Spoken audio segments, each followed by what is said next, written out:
Hello everyone, welcome to my channel. My name is Orlando, and today we're talking about, can you get into real estate with bad credit? The answer to that is yes, but today we're going to be talking about late payments and how late payments can really hurt your ability to get into the real estate that you want to get into. So let's just talk about what are late payments first. Basically, it's really simple. You know there's a due date on your statement when you get it in the mail, and you see that due date, and if you become 30, 60, 90, or 120 days late from that due date, then you're late. That is how late is determined when it comes to credit. And the more days that you're late, the worse it impacts your credit. So the question is how many points can a 30-day late knock down your credit by? And the answer to that is it can knock your credit down by 100 points. So if you have a 700 credit score and you have a 30-day late on your credit report, I can be dropped down to 600. Now that's crazy, right? And you think to yourself like, wow, why is it so severe? Because late payments really show to creditors that if we lend you money, do we know that you're gonna pay us on time? And having that perfect payment history is extremely important for you to get up in the higher tiers of credit. So we want to make sure that we don't put you in any situations to where you will be late or that, that you will have these 30, 60, 90-day lates. And the further you get away from the 30-day, just imagine what those points would be deducted off. If you get to 120 days late, I can promise you, you will probably lose 160 points depending on where you started.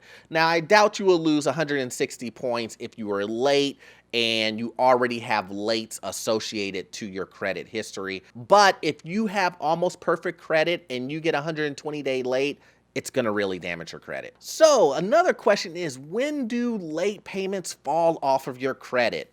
Well, I got bad news for you guys. It's probably gonna take a really long time. 7 years is when late payments fall off your credit history. So here's the silver lining in that though. Every year that you go past that very first time up into that 7 years, it becomes less significant, guys. So it doesn't really hurt you as much as it did the first year. And then that 7th year, after that 7 years, 8th year, it drops off and it will be gone. So I'm gonna suggest 2 ways to help you avoid late payments. So number 1 is to set your payments on automatic.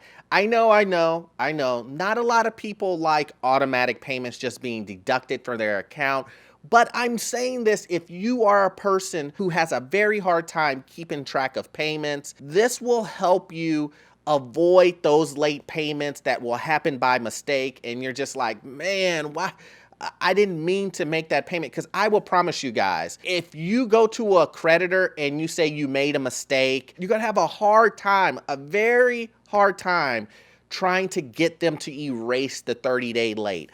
It will be troublesome. And to avoid all of that, if you will just set up an automatic payment to avoid that, it will be great. And then number 2, I want you to really look at the grace periods that the creditors give you. There's always a grace period. So if you can't make the payment on the 1st or whatever, that's fine.